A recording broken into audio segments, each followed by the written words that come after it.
Well, good Monday evening, everybody. Thank you for joining me. Welcome to the Burning River Browns Talk. I am Lou Marconi at lmarconi251 on Instagram, at lmarconi1973 on X.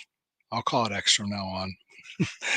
This is the Burning River Browns Talk show, part of the Fanatical Elves Network, which is a subsidiary of the Fans First Sports Network. Please like, comment, share, subscribe, and hit the notification bell. A lot of great people at the Fanatical Elves providing great Browns content throughout all year round. We don't just work during the season, we're here in the off season too.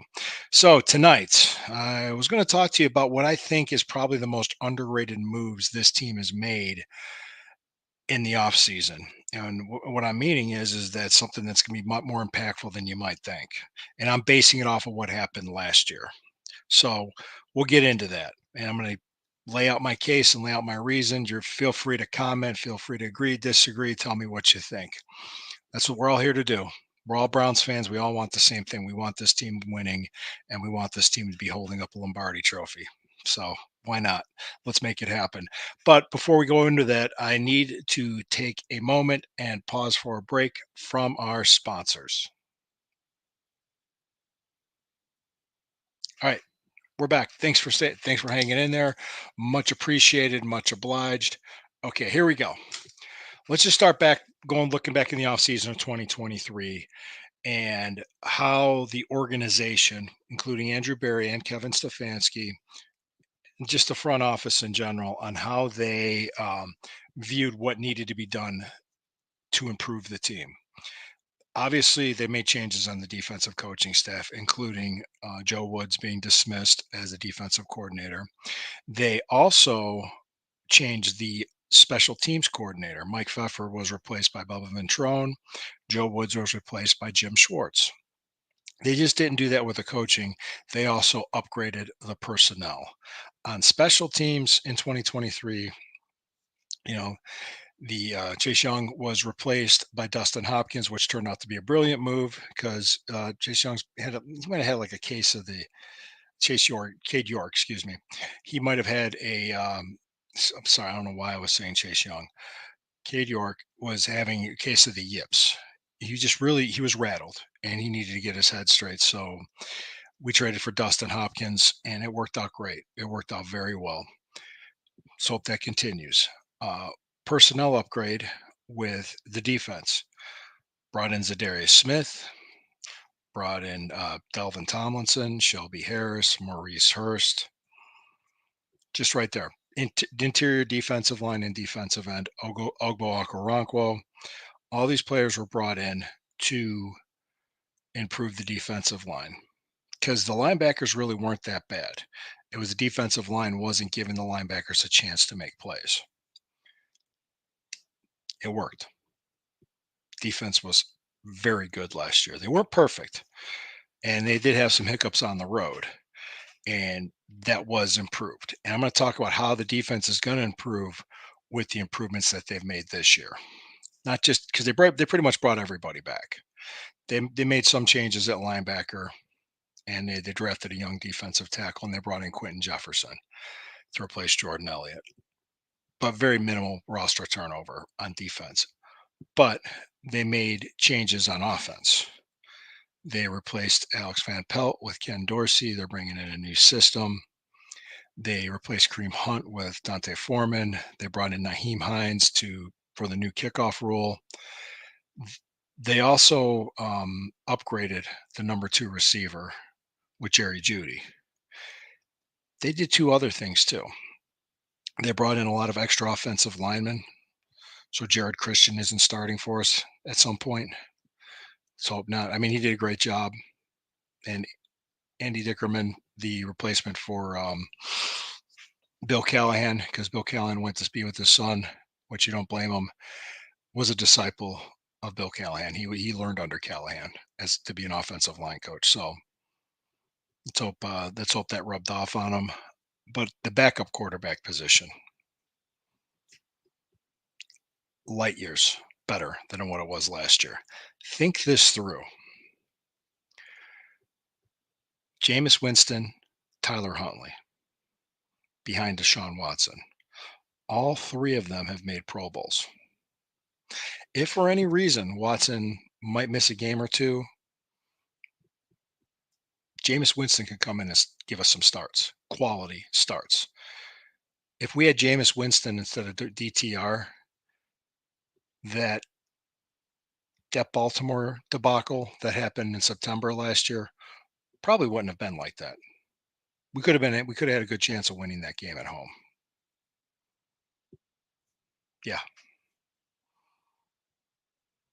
Yep. That one game, we would have won one more game and lost one less game, and Baltimore would have lost one more game and won one less game. We'd have been tied, and we would have beaten them on the head-to-head matchup too. We would have won the division. You never know.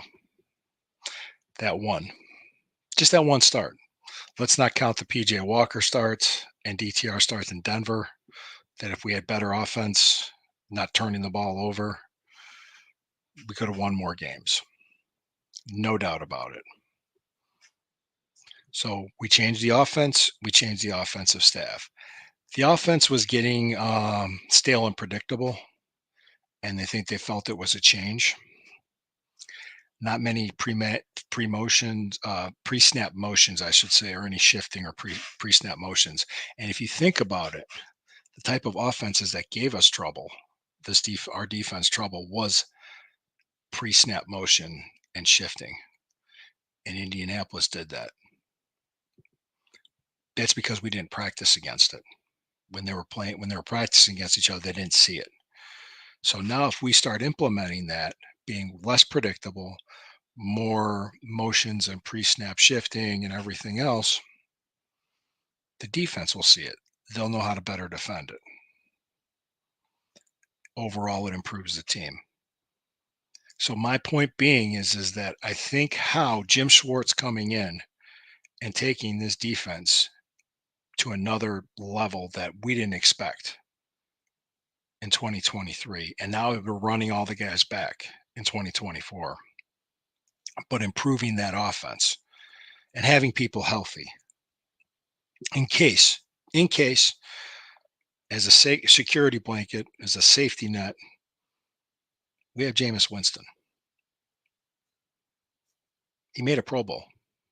Tyler Huntley, number 3, made a Pro Bowl. Thank you, DTR. Great, but we're trying to win games. We're trying to win a Super Bowl. That's my point. The changes on offense overall, we're just having Ken Dorsey come in. I think that'll be transformative for this offense with healthy players, of course, and Nick Chubb being productive when he comes back. All of that will be transformative for this team. Who knows how good this team can be? I can't wait to find out, and I can't wait for the season to start. I hope you can't either. So please, Fanatical Elves Network, Burning River Browns Talk on the Fanatical Elves Network. Jeez, I can't speak tonight. Please like, share, subscribe, hit the notification bell, comment.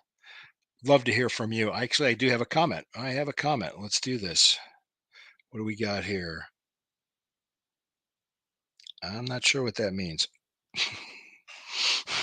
I'm not even over to you. Okay, good. It's good to know. It's good to know. Thank you for the comment. I appreciate it. But like, comment, share, subscribe. Let me just explain that the offense being revamped is going to be what's the big turning point for this team.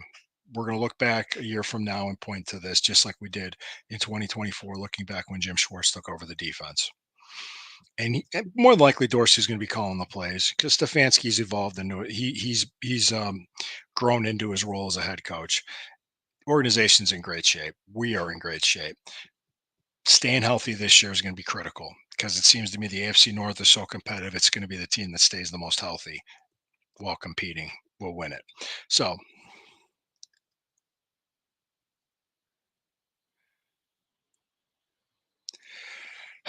who are the Burning River Browns? Burning River Browns talk show is a talk show about the Cleveland Browns.